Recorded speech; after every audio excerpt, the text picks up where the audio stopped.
صغیر جہاں غم گسار زماں سید سرور حامی بے کساں ختم الرسل مولائے کل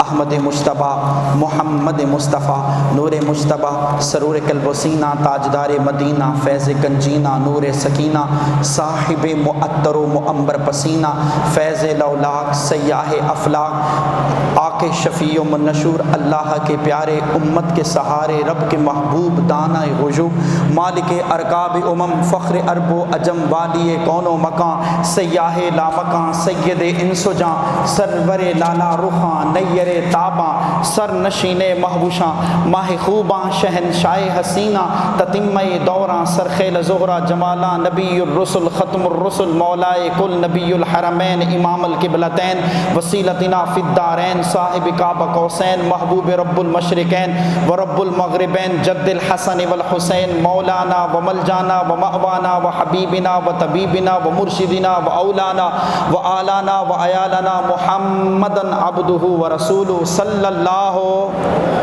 پڑھ لو دروشی پڑھ لو تسی ہجے تک اپنی گلاں کر رہے ہیں انج نہ کرو بابا سے بلند دروشی پڑھو صلی اللہ جی اللہ دے گھر آ کے بھی وہ گل نہیں کرنی دنیا دیا گلاں کریں پھر گھر آن دا کی فائدہ بابا بلے شاہ سرکار دا شعر یاد ہے لیکن پڑھنا نہیں ٹائم اگے ضائع ہو گیا ہے حضور نبی رحمت صلی اللہ علیہ وسلم کے دربار گوہربار میں اپنی عقیدتوں محبتوں چاہتوں کا خراج عقیدت پیش کرنے کے بعد میرے نہایت واجب الاحترام سامعین کرام میرے بزرگوں دوستوں ساتھیوں اللہ رب العالمین کا کروڑ احسان ہے جس خالق کائنات نے ماہ ذی الحج کے اس بابرکت جمعہ کی برکتوں اور سعادتوں کو لوٹنے کی توفیق عطا فرمائی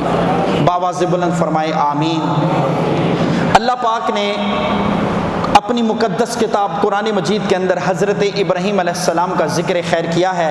جس کو قرآن مجید نے تین مختلف مقامات پر بیان کیا ہے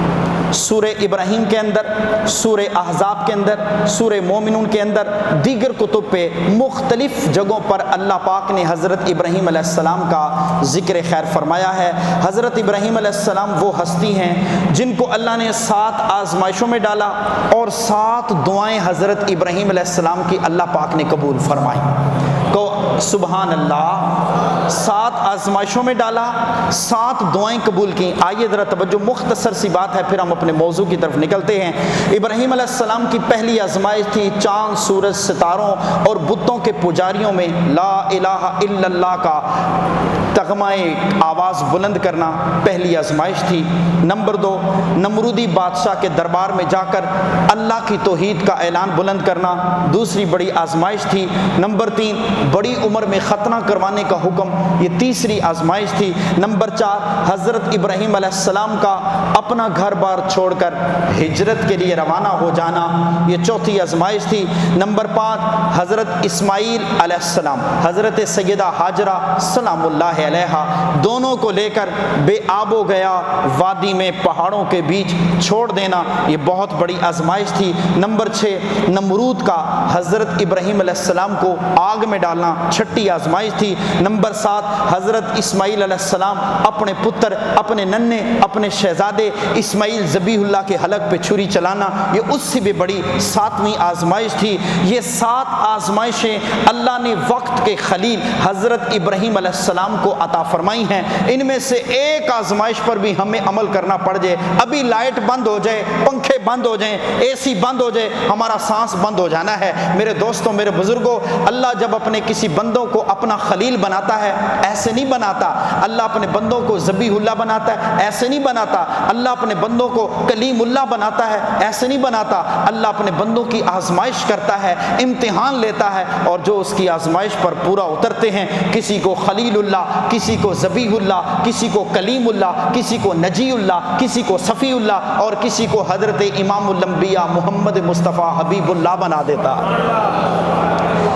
7 آزمائشیں تھیں 7 دعائیں کی ابراہیم علیہ السلام نے کون سی وہ بھی سن لیں پھر موضوع لے کر آگے نکلتے ہیں ابراہیم علیہ السلام نے 7 دعائیں کی نمبر 1 پہلی دعا جس کا ذکر خیر قرآن سورہ ابراہیم کے اندر اللہ پاک نے بیان فرمایا حضرت ابراہیم علیہ السلام نے پہلی دعا کی اے اللہ اس جنگل کو بوادن غیر ذی زرع عند بیتک المحرم اس جنگل کو اس جگہ کو اے اللہ شہر بنا دے مکہ بنا دے بنا دیا۔ دوسری دعا کی اے اللہ اس شہر کو امن والا بنا دے، بنا دیا۔ تیسری دعا کی اے اللہ یہاں کے باشندوں کو روزی اور پھل عطا فرما، عطا کر دیا۔ نمبر 4 اے اللہ میری اولاد میں سب کو کافر نہ بنانا، ایمان کی دولت بھی عطا کرنا، قبول ہو گئی۔ نمبر 5 اللہ کے خلیل نے دعا کی اے اللہ ان مومن اولاد میں سے میرے ایک ایسے نبی برحق کو پیدا کرنا میری امت میں، میری اولاد میں، میری آل میں، جسے نبی آخر الزمان کہا کرتے ہیں۔ اس نبی کے نبی آخر الزمان ہونے کی دعائیں نہ جانے 12 انبیاء کرتے رہے، اس کی امت میں پیدا ہونے کی دعا کرتے رہے۔ ابراہیم علیہ السلام نے جب دعا کی اللہ پاک نے اس دعا کو بھی قبول فرمایا۔ نمبر 6 حضرت ابراہیم علیہ السلام نے فرمایا اے اللہ لوگوں کے دلوں میں اس بستی کو اتنا مائل فرما دے، لوگوں کے دل اس بستی کی طرف اتنے مائل فرما دیں اے اللہ کہ لوگ دنیا کے چپے چپے اور کونے کونے میں اس جگہ سے، اس گھر سے،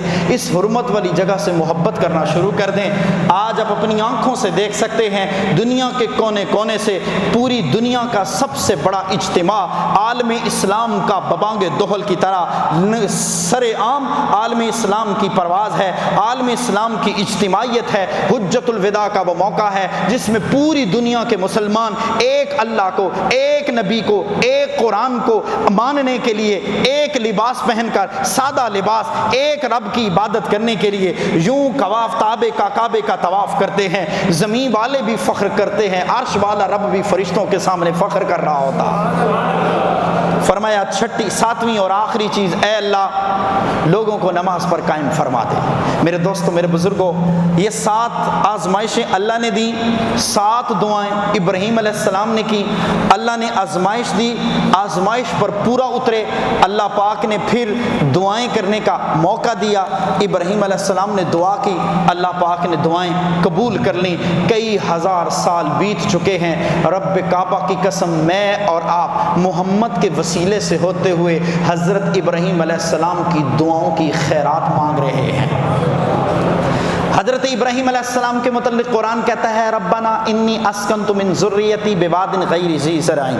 ابراہیم علیہ السلام وہ ہستی ہیں جو بابل کے شہر میں آنکھ کھولی آزمائشوں سے ہوتے ہوتے، جب آپ نے نمرود کے دربار میں بھی الوہیت کا اعلان کیا، جب نمرود کی آگ میں بھی آپ کو اللہ رب العالمین نے آگ کو گلزار کر دیا۔ حضرت ابراہیم علیہ السلام کے متعلق آتا ہے اب ہجرت کرنے کا ارادہ ہے، اللہ پاک نے حکم دیا ہے میرے خلیل اب ہجرت کر جو۔ ابراہیم علیہ السلام نے 3 لوگوں کے ساتھ ہجرت کا ارادہ فرمایا، ایک روایت میں حضرت سارہ، دوسرے میں حضرت لوط اور تیسرے میں حضرت لوط علیہ السلام کی بیوی جو مومنہ ہے۔ حضرت لوط علیہ السلام کی اور بیویاں بھی ہیں، کچھ کافرہ بھی ہیں، لیکن یہ مومنہ بیوی ہے جس کا ذکر تفسیر ابن کثیر نے بڑے سنہری لفظوں سے لکھا ہے۔ ایک روایت میں حضرت ابراہیم، ان کی بیوی حضرت سارہ اور حضرت لوط جو ان کے بھتیجے تھے، تینوں روانہ ہو گئے ہجرت کے لیے، شام سے روانہ ہوئے اور مصر کے ذریعے کنعان کی طرف جا رہے تھے۔ روایات کے اندر آتا ہے مصر میں ایک بہت بدبخت بادشاہ رہتا تھا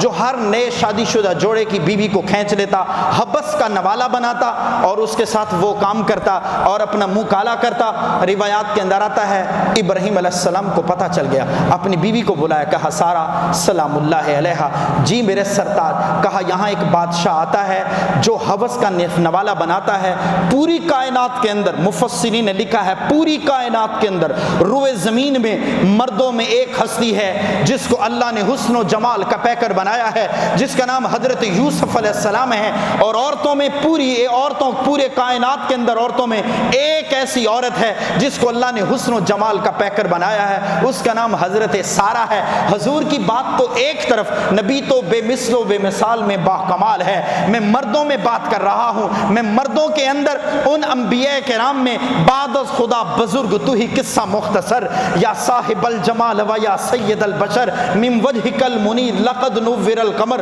لا يمکن الثناء کما کان حقہ، بعد از خدا بزرگ تو ہی قصہ مختصر۔ مردوں میں یوسف کو اللہ نے حسن و جمال کا پیکر بنایا ہے، اور عورتوں میں حضرت سارہ سلام اللہ علیہ کا۔ آپ جب روانہ ہوئی چلتی بادشاہ کے اس سلطنت کے پاس پہنچی، بادشاہ نے سپاہی بھیجے، بلا لیا، حضرت سارہ کو جانے سے پہلے ابراہیم خلیل اللہ نے فرمایا اپنا خاندانی حسب نسب بتا دینا کہ خاندان میں یہ میرے چچا کے بیٹے ہیں، میں ان کی چچا کی بیٹی ہوں۔ آپ چلے گئے، ایسے ہی بتایا، لیکن اس نے ہاتھ بڑھایا، اللہ پاک نے طیبہ طاہرہ سیدہ سارہ سلام اللہ علیہا کی طرف اٹھنے والے ہاتھ اس بدبخت شیطان بادشاہ کو زمین تلے دفنا دیا۔ اور جب حضرت سارہ روانہ ہونے لگی، اس کی ایک بیٹی بھی تھی، اور بیٹی بھی اس وقت قبطی خاندان کی وہ چشم و چراغ عورت تھی، اس کی طرف بھی کسی کا ہاتھ نہیں بڑھا تھا۔ حضرت ابراہیم علیہ السلام جب روانہ ہونے لگے، بادشاہ وقت نے کہا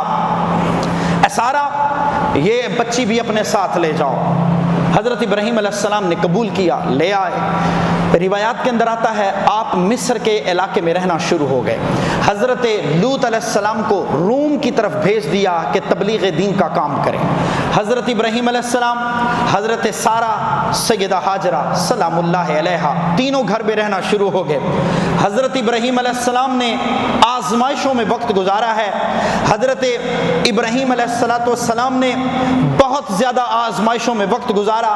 ایک دن سیدہ سارہ سلام اللہ علیہا حضرت ابراہیم علیہ السلام دعا کیا کرتے تھے چھپ چھپ کے، ربی حبلی من الصالحین، ربی حبلی من الصالحین، اے اللہ مجھے نیک اولاد عطا فرما۔ ہمیں بھی پیغام ہے، جب اپنے بچوں کے لیے دعا کرو، اے نہ کرو اے اللہ پتر دے، نہیں، اے کہو اے اللہ نیک اولاد عطا فرما۔ اور حضرت ابراہیم علیہ السلام کی اس سنت کو زندہ کرنے کے لیے جو بندہ 9 ذی الحج کو یا 10 ذی الحج کو 1001 مرتبہ یہ وظیفہ کرتا ہے، ربی حبلی من الصالحین، ربی حبلی من الصالحین، ربی حبلی من الصالحین، مفسرین لکھتے ہیں اللہ پاک اسے نورینہ اولاد عطا فرماتا۔ حضرت ابراہیم علیہ السلام کی زندگی کا دل ربا واقعہ ہے۔ روایات کے اندر آتا ہے سیدہ سارہ سلام اللہ علیہا آپ کہنے لگی میرے سرتاج، آپ کی عمر مبارک 80 سال سے زیادہ ہو چکی ہے، کیوں نہ ہاجرہ سے نکاح کر لیں، اللہ آپ کو ان کے بطن اتھر سے اولاد عطا کر دے۔ حضرت ابراہیم علیہ السلام نے سفارش قبول کر لی۔ حضرت سیدہ سارہ آپ نے نکاح کروا دیا سیدہ ہاجرہ سلام اللہ علیہا کے ساتھ۔ روایات میں آتا وقت گزرتا رہا، 86 سال کی عمر میں اللہ نے اتنا سونا، اتنا ننا، اتنا پیارا، اتنا دلربا، اتنا حسین، اتنا مکرم، اتنا مطہر، اتنا مشرف، اتنا معظم، اتنا حسین، اتنا دلربا، اتنا خوبصورت، اتنا پیارا، اتنا لاڈلا، اتنا برگزیدہ نبی برحق حضرت اسماعیل ذبیح اللہ علی نبینا علیہ الصلوۃ والسلام کی صورت میں اللہ نے حضرت ہاجرہ کے بطن اتھر سے ابراہیم علیہ السلام کو سونا پتر عطا فرما دیا۔ وقت گزرتا رہا، ابراہیم علیہ السلام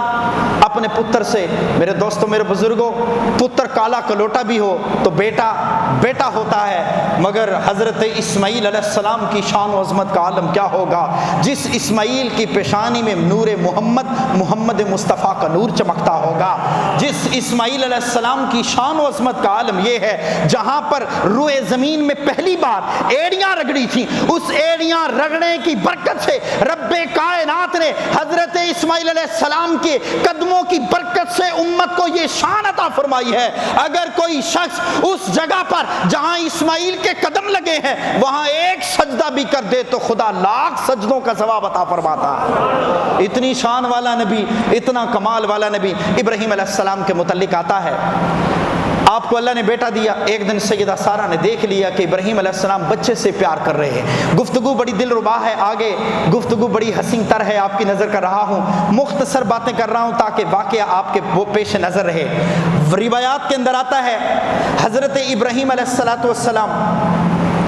آپ کو حضرت ہاجرہ سے نکاح ہوا، اور یاد رکھنا کچھ لوگ کہتے ہیں ہاجرہ باندھی تھی، لونڈی تھی، وہ غلط کہتے ہیں، یہ یہودی روایت ہے جو توریت اور انجیل کے اندر موجود ہے۔ حضور نبی رحمت صلی اللہ علیہ وسلم کی جو ماں ہے وہ لونڈی نہیں ہو سکتی، وہ شہزادی کونین ہیں، کائنات کی وہ شہزادی ہیں، اور لاکھوں ماؤں کی عزت و حرمت اور ان کی جوانیاں اس ماں کے قدموں پہ قربان ہو جائیں۔ حضور نبی رحمت صلی اللہ علیہ وسلم کی جو ماں ہے سیدہ ہاجرہ سلام اللہ علیہا صلح حدیبیہ، بلکہ یہ ایک قبطی خاندان کی یہ عورت تھی، اور روایات کے اندر ہے جب صلح حدیبیہ ہوا اور صلح حدیبیہ کے وقت حضور علیہ الصلوۃ والسلام نے خطوط لکھے، اور وہ خطوط کوئی شاہ ایران کو لکھا، کوئی شاہ روم کو لکھا، اور کوئی مقوقس کو لکھا، اور کوئی مصر کو لکھا، کوئی نجاشی کو لکھا حبشہ کی طرف. تو ایک مقوقس ایک جو علاقے کی طرف ایک بادشاہ تھا، اس کو خط لکھا، اور جو حضور علیہ الصلوۃ والسلام کا جو درباری اس خط کو لے کر گیا،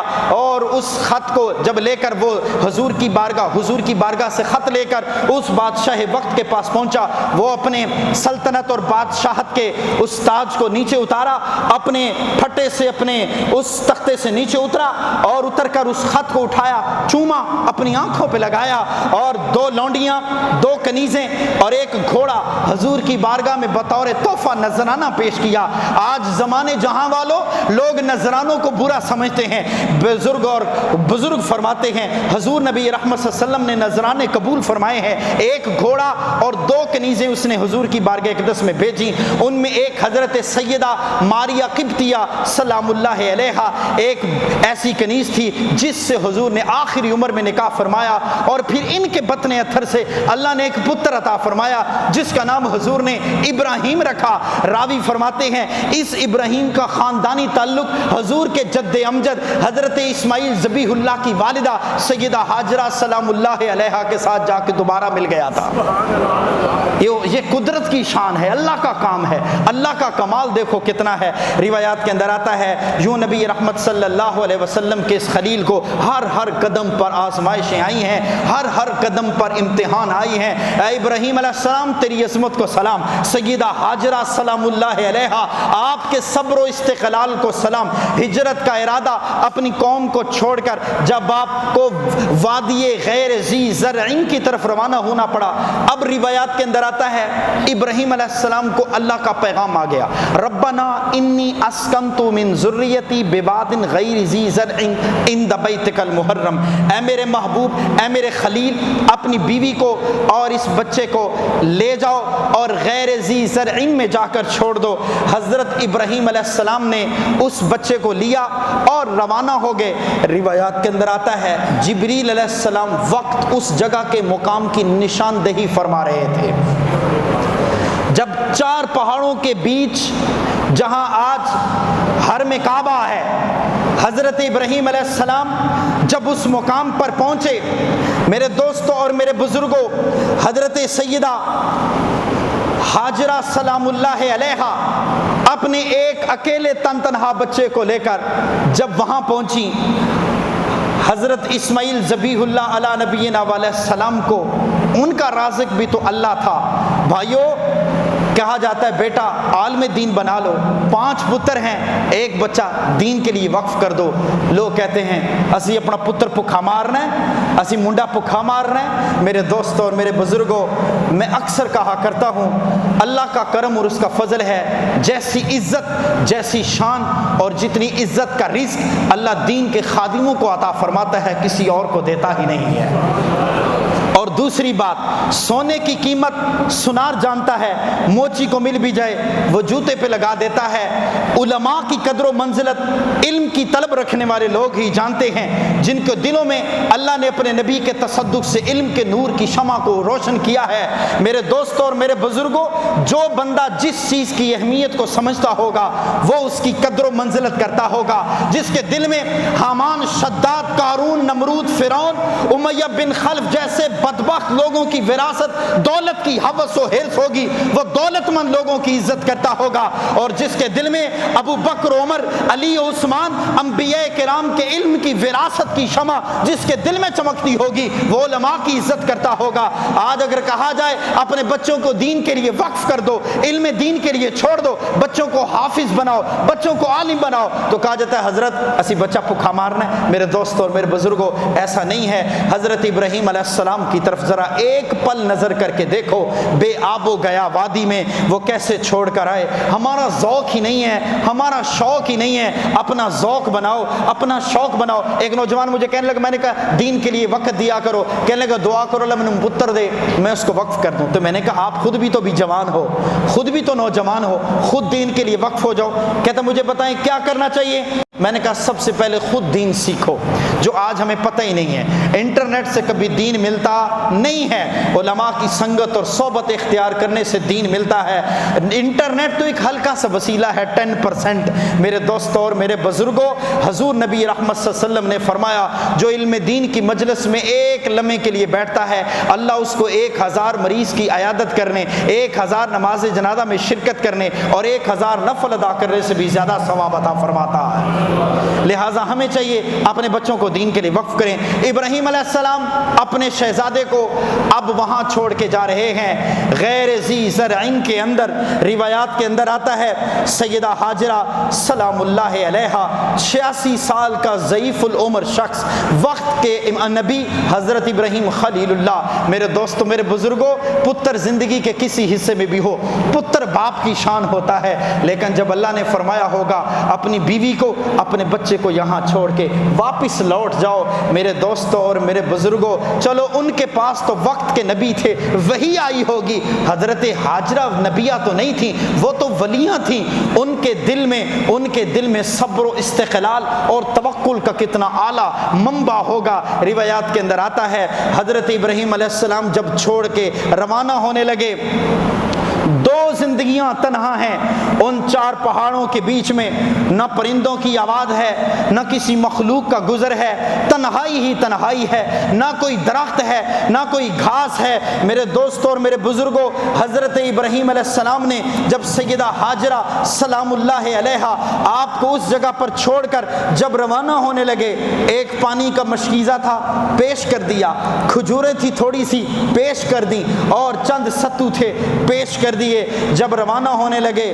رات یوں ہی گزری۔ میرے دوستوں اور میرے بزرگوں، جہاں دن کو ڈر لگتا ہوگا، سوچو تو صحیح وہاں سیدہ ہاجرہ سلام اللہ علیہا آپ نے رات کیسے گزاری ہوگی۔ لیکن توکل تھا، صبر تھا، برداشت تھا۔ نہ وہاں پانی تھا، نہ وہاں چشمے تھے، دور دور تک کسی چیز کا کوئی نام و نشان نہ تھا، نہ حیوانات تھے، نہ نباتات تھے، مگر میرے دوستوں اور میرے بزرگوں، حضرت سیدہ ہاجرہ کے توکل کو سلام کرتے ہیں۔ پہاڑوں کی ہولناکیاں تھیں، ہواؤں کی وہ سنسناہٹ تھی، دھوپ کی تمازت تھی، خاموشی کا خوف تھا، اور نہ حیوانات تھے۔ پہاڑوں کی ہولناکیاں، کالے سیاہ پہاڑ، بے آب و گیا وادی میں 2 ہستیاں تھیں، ایک نبی کی بیوی تھی اور دوسرا نبی کی ماں تھی، ایک حضرت سیدہ ہاجرہ تھی، دوسرے حضرت اسماعیل ذبیح اللہ تھے۔ روایات کے اندر آتا ہے جب شوہر اپنی بیوی کو چھوڑ کر روانہ ہونے لگے،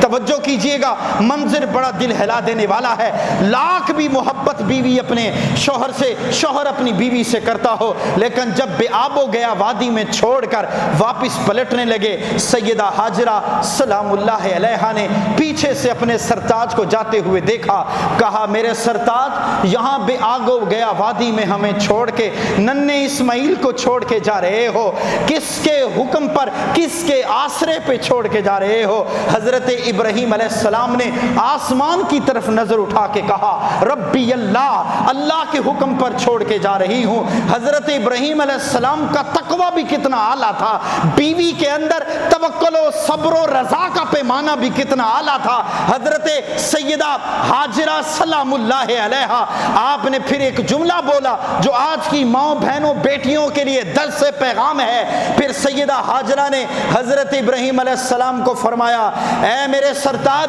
پھر پلٹ جائیے اور لوٹ جائیے، میرا غمخوار، میرا سنبھالنے والا، میرا رازق، مجھے اپنے اللہ پر توکل ہے، وہ اپنی اس بندی کی بھی آب و گیا وادی میں حفاظت فرمائے گا۔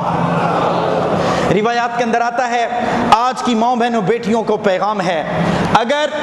آج کی ماں اگر اچھی ہوگی اور وہ اپنے بچے کی اچھی تربیت ہو کرے گی تو بیٹا بھی حضرت اسماعیل ذبیح اللہ علیہ نبینا علیہ السلام جیسا حلیم اور صابر ہوگا۔ آج کی اگر ماں اپنے پتر کے دل میں وسوسات پیدا کرے گی، خیالات پیدا کرے گی اور اپنے بچے کو اپنے باپ کے متعلق غلط گائیڈ کرے گی، میرے دوستوں اور میرے بزرگوں اور نوجوانوں، وہ بچہ کبھی اپنے باپ کی عزت نہیں کرے گا۔ اگر چاہتے ہو آج یہ اپنی بیویوں کو پیغام نہ دو بلکہ اپنی بیٹیوں کو اور اپنی بہنوں کو یہ پیغام دو، آج اگر بیٹی اچھی ہو جائے، حضرت ہاجرہ کی سنت پر عمل کرنے والی ہو جائے، وہ اپنے شوہر کو بھی خوش رکھے گی. آج اگر ایک بیوی اچھی ہو جائے وہ اپنے شوہر کو اچھی رکھے گی. ایک بیٹی اگر اچھی ہو جائے بیٹی کو تربیت دو. بیٹی حضرت حاجرہ کی زندگی کو ضرور پڑھنا. آج ہم ڈائجسٹ اور ناولوں کو تو بڑے غور و فکر سے پڑھتے ہیں. آج ہماری بیٹی بہن اور بیوی اور آج کی ہماری مائیں رات کے 2-2 بجے تک انہیں نیند نہیں آتی, ناول اور ڈائجسٹ تو پڑھتے ہیں. آج کاش ہماری بیٹی کو سیدہ حاجرہ کی زندگی کی سیرت پڑھنے کا اللہ توفیق عطا فرما دے. روایات کے اندر آتا ہے کلیجہ ہلا دینے والی, دل ہلا دینے والی یہ زندگی تھی.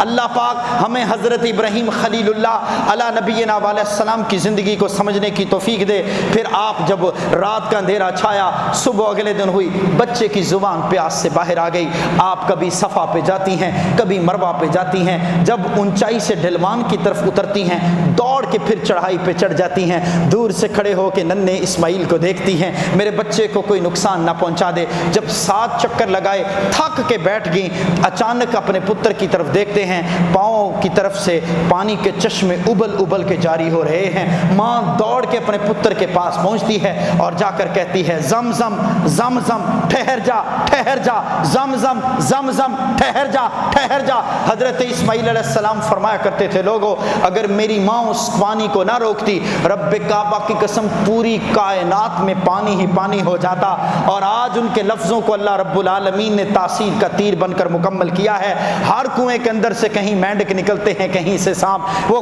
پانی کے کنویں سے پانی بھی بند ہو جاتا ہے, بدبو بھی آ جاتی ہے. تنہا زمزم کا کنواں ہے, 40,000 ٹن پانی ڈیلی اس میں سے نکلے, اس سے بھی زیادہ نکلے, پینے والے لوگوں کی تعداد تو ختم ہو سکتی ہے. حضرت اسماعیل ذبیح اللہ کے قدموں کی خیرات سے نکلنے والے پانی کا چشمہ کبھی بند ہو سکتا نہیں. یہ فیضان نظر تھا یا کہ مکتب کی کرامت تھی, سکھائے کس نے اسماعیل کو آداب فرزندی.